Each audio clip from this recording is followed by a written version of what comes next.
안녕하세요. 김동섭입니다. 8월 18일 아침 시황 하도록 하겠습니다. 오늘 새벽에 끝난 미국 시장은 하락 마감했죠. 하락을 마감했지만 하락폭은 줄어서 끝난 그런 상황이었다라고 보시면 될 것 같고요. 미국 시장에서는 뭐 여러 가지 이슈가 있었어요. 이번 주 이벤트 중에 하나가 이제 7월 소매 판매가 있었는데 7월 소매 판매가 약간 부진했다고 합니다. 1.1% 정도 감소를 했는데요. 시장 예상치가 0.3% 감소를 예상했다고 합니다. 그러니까 한 0.8% 정도의 차이가 생겼다고 보시면 될 것 같고요. 두 번째로는 제롬 파월 연설이 기대가 됐어요. 근데 통화 정책하고는 전혀 특별한 언급이 없었다. 시장 영향을 전혀 안 미친 거죠. 어쩌면 이거에 대한 실망이 있을 수도 있겠죠. 왜냐하면 연준의 스탠스는 계속해서 통화정책인 테이퍼링을 늦출 수 있다, 이런 식으로 빨리 할 이유가 없다, 이런 식의 분위기를 연출했었기 때문에 그런 내용이 있을 수도 있는 그런 상황이었는데 전혀 없었다는 거 하나 있고요. 세 번째로는 코로나가 확산세를 지속하고 있는데 그 하루 평균 13만 명 정도가 웃돌고 있다고 합니다. 제가 미국에 계신 분하고 통화를 잠깐 했었는데 심각하다고 하더라고요. 계속 뚫리고 있어서 한두 달 안에 또 다시 문제가 되지 않겠냐 이런 얘기 하신 분이 있었는데 정말 확산세가 계속 지속이 되고 있는 그런 상황입니다. 백신을 맞았는데도 백신 뚫리고 있어서요. 문제가 좀 되고 있다 이렇게 보시면 될 것 같고요. 저는 이 코로나가 결국 시장에 한 번 더 영향을 미칠 거라고 봐요. 왜냐하면 시장에 작년 3월 이후로 코로나 영향은 한 번밖에 없었어요. 주가는 계속 오르기만 했지 영향은 없었습니다. 그래서 보통 경우는 두 번, 세 번 정도 시장에 영향을 미치는 게 재료인데 그 재료가 물론 1년 내내 그 코로나 얘기가 있었다 이렇게 얘기하면 할 말이 없죠. 그렇지만 이제 제가 말한 거는 주가에 영향을 미치는 거 그거는 한 번밖에 없었습니다. 그래서 두 번째 있을 수 있다 이런 생각을 해봐야 될 것 같고요. 그 다음에 이제 대형 소매 판매 업체들이 좀 실적이 좋을 것 같아. 그래서 이런 식으로 주가가 어저께 올렸었죠. 근데 막상 홈디포하고 월마트 실적이 좋았어요. 근데 실적이 좋았는데도 불구하고 주가는 빠졌습니다. 그러니까 주가 하락 원인이 되고 있었던 거죠. 그러니까 전날은 좋을 것 같아 이런 분위기로 연출을 했었는데 지금은 막상 뚜껑을 여니까 주가는 하락하는 이런 상황이었고요. 오늘 밤 FOMC 공개가 있죠. 이게 의사록 공개가 있습니다. 이 FOMC 의사록 공개가 어떤 식으로 나오는지 봐야겠죠. 테이퍼링에 대한 언급을 가장 중요하게 볼 것 같고요. 또 그거에 따라서 돌아오는 FOMC 회의 때, 그러니까 잭슨홀 미팅 때 어떤 발언이 있을 건지 이런 것들에 관심이 좀 많아질 것 같다 이렇게 보시면 될 것 같고요. 여섯 번째로 중요한 것은 이제 저는 이게 문제라고 보는데 글쎄 이게 맞을지 모르겠습니다. 바이든 대통령이 임기가 시작하면서 두 가지를 했어요. 가장 많은 거 중에 두 가지, 제일 큰 거 중에 두 가지. 첫 번째가 뭐였냐면 인프라 투자라든가 돈 풀기였습니다. 돈 풀기 첫 번째. 돈 많이 풀었죠. 시작하자마자. 그죠? 두 번째로 한 게 뭐냐면 아프가니스탄 철군입니다. 철군. 20년간 그 아프가니스탄에서 뭔가를 했는데 결과가 없었다 이거죠. 그래서 미국은 철군을 했는데 예상보다 너무 빨리 아프가니스탄이 아닌 탈레반에 넘어가 버린 거죠. 그러면 이제 사실은 이제 미국 군인들이라든가 미국 시민 또 아프가니스탄에서 이제 떠나고자 하는 사람을 지켜줘야 되는데 일단 정치적으로는 자기는 뭐라 그러나요? 이 철군이 맞다 이런 식으로 표현을 하고 있는 것 같아요. 근데 이제 문제는 뭐냐면 이 지지 발언이 정치적 리스크로 다가올 수 있다는 거죠. 왜냐하면 예전에 남베트남에서 져서 문제가 됐었단 말이에요. 미국인이 아프가니스탄에서 짐으로 인해서 졌다고 판단할 수도 있거든요.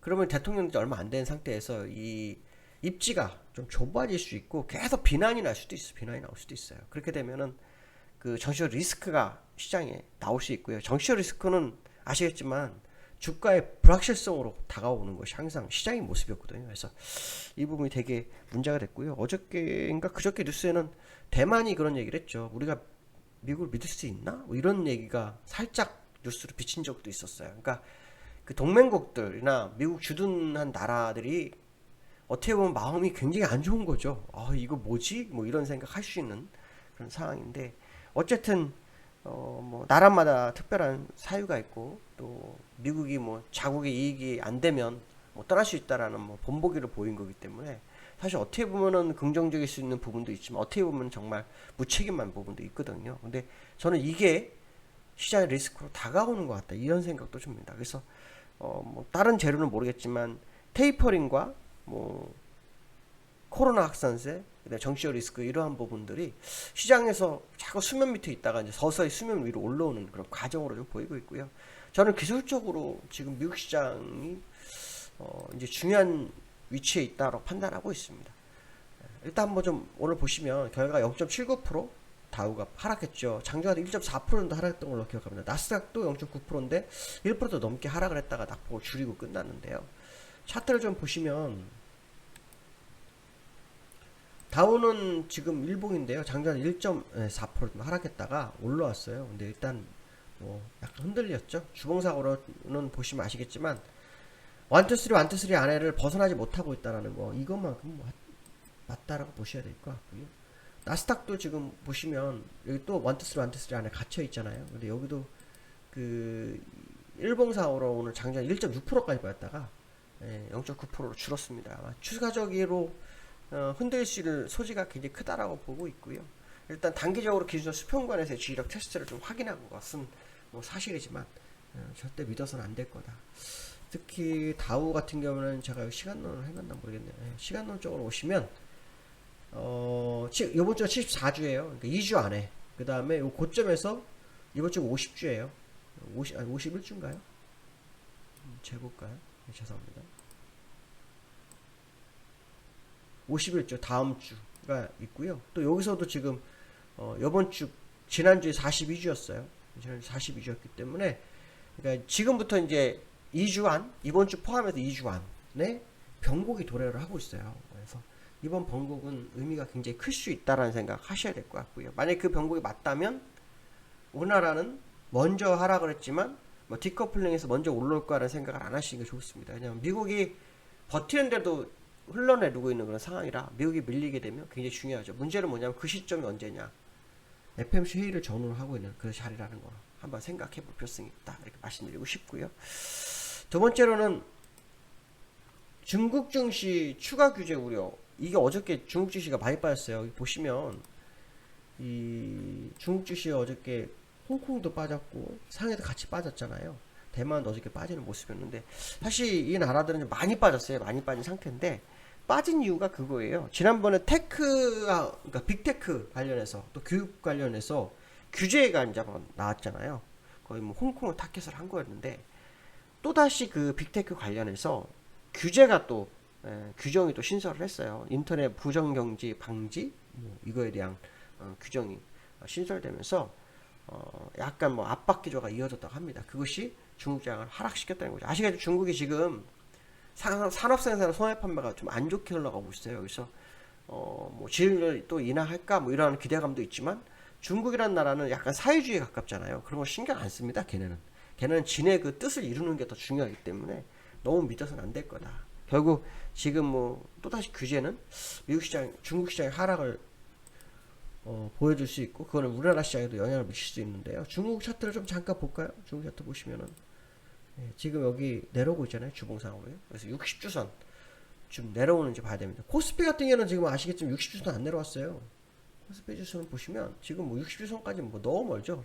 60주선이 2,800이에요. 그러니까 다른 나라 60주선까지 다 가 있는 나라가 꽤 됩니다. 그런 나라도 결국은 키높이 맞춰준다고 제가 말씀드렸는데, 그 가능성이 좀 열릴 수 있지 않을까, 뭐 이런 생각 해봐야 될 것 같고요. 세 번째로는 삼성전자, 하이닉스 바닥론 뭐 이런 얘기 나오는데, 이게 맞을지 좀 봐야 됩니다. 저는 아니라고 보거든요. 삼성전자를 좀 보시면 지금 뭐 60주선의 지지력, 이거 제가 예전에 아마 여기서 이 정도 위치에서 60주선은 조우를 할 거다라고 얘기를 했었는데, 늦췄어요 얘네들이 조우를. 그러면 이게 힘을 응축해서 밀어낸 거라고 봐야 되거든요. 수급도 실제로 그렇잖아요. 지난주 뭐 한 6천만 주 한 3일 만에 때렸기 때문에, 매도를 쳤기 때문에 지금 현재 상황으로 보면은 이게 60주선이 아니라고 봐야 돼요. 120주선까지 볼 수 있다라는 생각을 해야 됩니다. 그러니까 저점 매수를 보는 것은 아닌 것 같다. 또 어저께 같은 경우에는 사실 삼성전자, SK 하이닉스가 버티면서 다른 종목이 많이 초토화됐어요. 그 코스닥 같은 게 더 많이 하락했죠. 그러니까 지난주에 그 두 종목이 먼저 빠졌고 이 종목이 이제 잠깐 숨고리 다른 종목이 빠지는 이런 양상이 되고 있거든요. 그러면 아직 이제는 전자 종목하고 이 종목들이 이렇게 퐁당퐁당 빠진 게 아니라 한꺼번에 빠지는 날 나오게 돼요. 그러니까 이번 주에 아마도 계속 잘못하면은 삼성전자, SK하이닉스를 버티면서 바닥론을 자꾸 인식시키고 다른 종목을 더 내리고 이런 상황이 나올 수도 있습니다. 그러니까 이것도 좀 주의를 좀 기울여야 되는 그런 상황이다라고 보시면 될 것 같고요. 시장이 지금 뭐 수급이나 원달러 너무 안 좋은 상황으로 올라가고 있어요. 저는 지난번에 아마 하락 목표치 1차 하락 목표치 제시했는데 마감 시황이 있습니다. 보실 분들은 보시고요. 어쨌든 지금 이 하락 목표치는 3차까지 만들어놨는데 그거는 제가 나중에 제시하도록 하겠습니다. 그러나 지금은 미리 제시하는 건 아니고 유료 회원들만 좀 알고 있는 상황인데요. 어쨌든 지금 상황으로 보면 좀 주의가 좀 필요한 그런 위치에 있는 게 아닐까 그런 생각 해봐야 될 것 같습니다. 오늘 여기까지 하겠습니다. 감사합니다.